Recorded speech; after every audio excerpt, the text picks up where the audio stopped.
नमस्कार, मैं अंजलि मिश्रा और स्वागत है आपका हमारे चैनल में। एक बार फिर से संजय राउत के बयान की वजह से संजय राउत अब लोगों के निशाने पर आते हुए नजर आ रहे हैं।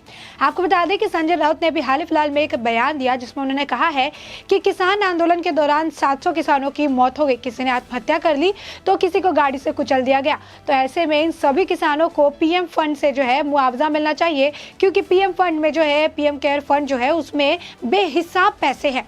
अब उनके इसी बयानबाजी पर अब लोग उन्हें निशाने पर लेते हुए नजर आ रहे हैं और उनसे उनके हिसाब किताब को जो है दर्शा रहे हैं और उनसे उनके हिसाब किताब को लेकर हिसाब मांगते हुए नजर आ रहे हैं कि आखिर संजय राउत ने ये बात कही तो कही कैसे, और कैसे वो इस तरीके से बेनाम संपत्ति और इस तरीके से बेहिसाब संपत्ति जैसे शब्द का इस्तेमाल वो कर सकते हैं।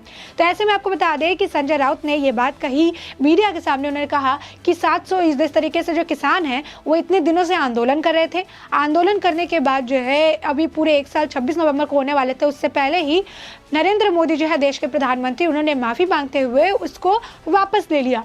अब उसको जैसे ही उन्होंने 3 कृषि कानून को वापस ले लिया, तो ऐसे में इस कृषि कानून को लेकर जो आंदोलन चल रहा था, जो किसान इतने दिनों से 3 कृषि कानून जिसे काला कृषि कानून बताकर वो आंदोलनरत थे, इस दौरान 700 जो किसान हैं उनकी मृत्यु हो गई और इसमें कितने लोगों ने आत्महत्या कर ली। कुछ लोग जो है पुलिस गोलीबारी में मारे गए, लाठीचार्ज में मारे गए। लखीमपुर खीरी की भी बात उन्होंने उठाई और कहा कि उस दौरान जो है कुछ किसानों को कुचला भी गया और उन सभी के लिए उन्होंने मुआवजे की मांग की और कहा कि मुआवजे देने के लिए और जो नरेंद्र मोदी जी जो माफी मांग रहे हैं, सिर्फ माफी मांगने से नहीं होगा बल्कि इनके परिवार की पूरी जिम्मेदारी प्रधानमंत्री नरेंद्र मोदी को उठानी चाहिए और ये पूरा काम जो है वो अपने फंड से पैसे निकाल के कर सकते हैं। साथ ही साथ आपको बता दें कि उन्होंने प्रधानमंत्री नरेंद्र मोदी के भाषण का भी जिक्र किया और उन्होंने कहा कि प्रधानमंत्री नरेंद्र मोदी को ये कहिए कि सिर्फ माफी मांगने से कुछ नहीं होगा, बल्कि जो 700 किसान मरे हैं उनको प्रॉपर मुआवजा देना पड़ेगा, वो भी पीएम केयर फंड से जिसमें बेहिसाब पैसा है संजय राउत के हिसाब से। अब ऐसे में आपको बता दें कि उन्होंने कहा है कि किसान जो है कई दिनों से आंदोलन कर रहे हैं, किसान आंदोलन करते हुए आए हैं और ऐसे में कई किसानों को काफी नुकसान हुआ है, कई लोगों की जान चली गई है, इसका जिम्मेदार कौन है। और साथ ही साथ आपको बता दें कि इससे पहले भी उन्होंने कई बार कई तरीके की टिप्पणी की थी। उन्होंने राकेश टिकैत को भी सलाह दी थी कि प्रधानमंत्री नरेंद्र मोदी की जो उन्होंने ऐलान किया है, उन्होंने माफी मांगी है, तो उस पर ध्यान देना चाहिए और ये सिर्फ औपचारिकता है, लेकिन आने वाले वक्त में हो सकता है कि प्रधानमंत्री नरेंद्र मोदी कृषि कानून को वापस ले ले। साथ ही साथ आपको बता दें कि उन्होंने एक और आपत्तिजनक टिप्पणी जो है उन्होंने किया था। उन्होंने कहा था कि बैल चाहे कितना भी अड़ियल क्यों ना हो, किसान उनसे खेत जुतवा ही लेते हैं। और ये बात उन्होंने जब कृषि कानून वापस लेने की हुई थी उस पर उन्होंने ये टिप्पणी की थी। तो ऐसे में आप साफ तौर पर समझ सकते हैं कि आखिर उनका ये तात्पर्य बैल और किसानों से किस ओर था। तो ऐसे में आपको बता दें कि संजय राउत ने पीएम केयर फंड्स की बात कही और इसी को कहते हुए जब उन्होंने कहा कि 700 किसानों को मुआवजा देना पड़ेगा, माफी मांगने से नहीं चलेगा काम, उनके परिजनों का जो भार है उसे उठाना पड़ेगा और जिस तरीके से जो किसान इस वक्त एमएसपी की मांग कर रहे हैं, सारी चीज़ों की मांग कर रहे हैं, उस मांग को भी पूरा करना पड़ेगा। तो अब इसी को लेते हुए अब वो लोगों के निशाने पर आ चुके हैं। अब लोग उनसे सवाल पूछते हुए नजर आ रहे हैं। लोग उनसे ये सवाल कर रहे हैं कि सीएम केयर फंड में भी अभी 606 करोड़ रुपए बचे हुए हैं, उन्होंने अब तक सिर्फ और सिर्फ जो है 192 करोड़ रुपए ही खर्च किए हैं। तो ऐसे में उनका कहना है कि वो क्यों नहीं पैसे खर्च कर रहे हैं।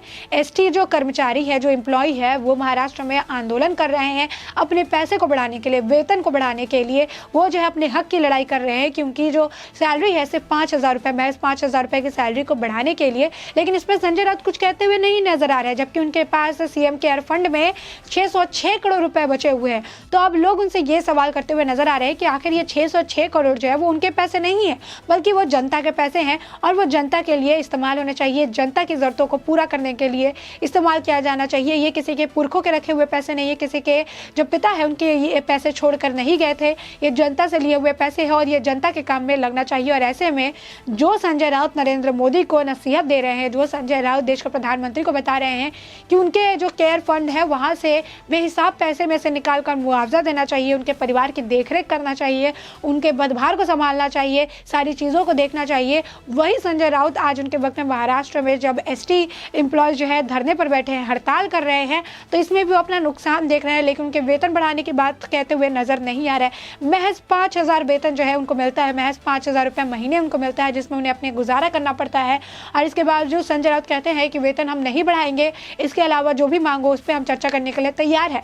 तो ये वही संजय राउत का अब दोहरा चेहरा देखने के लिए मिल रहा है कि जब वो किसान की बात आती है, आंदोलन की बात आती है, तो वो अपना राजनीतिक इक्का जो है वो उसे यहाँ पर चलाते हुए नजर आते हैं, राजनीतिक रोटी सेकते हुए नजर आते हैं। लेकिन यही जब उनके खुद के राज्य में इस तरीके से देखने के लिए मिलता है, जहाँ पर हक की लड़ाई हो रही है, हक की मांग हो रही है, वेतन बढ़ाने की मांग हो रही है, वहाँ पर वो वहाँ से साइडलाइन करते हुए नजर आते हैं, कहते हैं इसके अलावा किसी और बात पर चर्चा करने के लिए तैयार है। तो आप देख सकते हैं कि वो कहता है, कहावत है कि किसी और पर उंगली उठाने से पहले अपने गिरेबान में झांक लेना चाहिए। तो शायद संजय राउत ने ये कहावत नहीं सुनी है और इसलिए वो दूसरे पर उंगली तो उठाते हैं, लेकिन अपने जगह का, अपने सरकार के अंदर में जिस तरीके के हालचाल है वो उसे नहीं देखते हैं। ये वही संजय राउत है जो कि किसान के मुद्दे को लेकर पूरे बीजेपी को घेरते हुए नजर आए थे। ये वही संजय राउत है जो नवाब मलिक का समर्थन करते हुए नजर आए थे। ये वही संजय राउत है जो एक के बाद एक गलत तरीके की टिप्पणी करते हुए नजर आते हैं। ये वही संजय राउत है, जब ड्रग माफिया का भी नाम आता है तब भी नवाब मलिक बहुत बढ़िया कर रहे हैं और बीजेपी के सही निशाना साध रहे हैं, ये बात कहते हुए नजर आते हैं। तो ये संजय राउत का आप देख सकते हैं कि दोहरा चेहरा देखने के लिए मिल रहा है। महाराष्ट्र के लोगों के लिए कुछ और देश के लोगों के लिए, देश की जनता के लिए कुछ और, किसानों के मामले में कुछ और एसटी एम्प्लॉयज के मामले में कुछ और। तो ये जो है आप देख सकते हैं कि इस वक्त महाराष्ट्र की सरकार में इसी तरीके के दोहरे लोग जो है, दो तरफा चेहरे वाले जो लोग हैं, उनकी असलियत अब आते हुए जनता के सामने नजर आ रही है। महाराष्ट्र की जनता भी अब देख पा रही है कि ये किस तरीके से बात करते हैं, किस तरीके से हर मुद्दे को जो है पॉलिटिसाइज कर देते हैं, हर मुद्दे पर राजनीति करने के लिए सोचते हैं और इन्हें किसी भी बढ़िया या फिर किसी भी वेलफेयर से कोई भी फर्क नहीं पड़ता है। इन्हें सिर्फ पड़ता है फर्क तो वो कि आने वाले कुछ ही महीनों में जो उत्तर प्रदेश के चुनाव है, आने वाले कुछ ही महीनों में एक बहुत बड़ा चुनावी एक मैदान जो है खड़ा होने वाला है। आने वाले वक्त में उत्तर प्रदेश की जो चुनाव में जिस तरीके से जिसकी जीत होगी वो आगे वाले भविष्य की रूपरेखा तय करेगा। और उसको देखते ही सरकार को किस तरीके से, कौन से मुद्दे पे घेरा जा सके, किस तरीके से सारा जो बात है, जो पूरे मुद्दा है उसको उठा के बढ़ा चढ़ा के दिखाया जा सके, इस पर संजय राउत का फोकस काफ़ी ज़्यादा देखने के लिए मिल रहा है। साथ ही साथ एक तरफ जब ये जो 3 कृषि कानून है उसे नरेंद्र मोदी ने वापस लेने की बात कही, उसके बाद भी राकेश टिकैत अलग अलग बिल्स को लेकर बात करते हुए नजर आए। वो MSP को लेकर बोले, मुआवजे को लेकर बोले, इलेक्ट्रिसिटी बिल को लेकर बोले, मिल्क बिल को लेकर। उन्हें हर बिल से है जो तकलीफ जो है, चुभन जो है देखने के लिए मिला कि उनको हर बिल से ज़्यादा तकलीफ होती हुई नजर आ रही है। अब ऐसे में किसान आंदोलन को वो खत्म करने को तैयार नहीं है। वो कह रहे हैं कि किसान आंदोलन जिस तरीके से पहले चल रहा था वैसे वो आगे भी चला कर लेकर जाएंगे। तो ऐसे में अब किसान आंदोलन अगर चलता रहेगा तो इससे जो है सरकार पर सवाल उठते रहेंगे और इसी का फायदा जो है अब संजय राउत उठाने की कोशिश कर रहे हैं। और इसमें जो है किसानों की हाँ में हाँ मिलाते हुए, किसान क्या कह सकते हैं, राजनीतिक नेता राकेश टिकैत की हाँ में हाँ मिलाते हुए नजर आ रहे हैं कि जो भी वो बोल रहे हैं वो सही है, ताकि किसान आंदोलन इसी तरीके से चलता रहे और बीजेपी सरकार को वो घेरने में जो है सफलता उन्हें हासिल होती रहे। तो आप देख सकते हैं कि किस तरीके से जो संजय राउत का ये जो बयान था जिसमें ये कह रहे थे कि 700 किसान जो है वो मारे गए हैं, 700 किसानों में से किसी ने आत्महत्या कर ली, किसी जो है पुलिस की गोलीबारी लाठीचार्ज का शिकार हो गए। लखीमपुर खीरी की उन्होंने बात की कि वहाँ पर कितने किसानों को कुचल दिया गया। तो ऐसे में इन किसानों को मुआवजा मिलना चाहिए और ये मुआवजा PM केयर फंड से मिलना चाहिए जहाँ पर बेहिसाब पैसे हैं। तो ये इस तरीके के जो स्टेटमेंट है संजय राउत जो है देते हुए नजर आते हैं और ये देते ही वो लोगों के निशाने पर आ जाते हैं। अब लोग उनसे पूछ रहे हैं कि उनके CM फंड में जो है 606 करोड़ रुपए है उसका वो क्या करेंगे, क्योंकि वो भी जनता के पैसे हैं, वो भी महाराष्ट्र के लोगों के पैसे हैं और ऐसे में उस पैसे को लोगों की मदद के लिए लगाना है, लोगों के वेलफेयर के लिए इस्तेमाल करना है।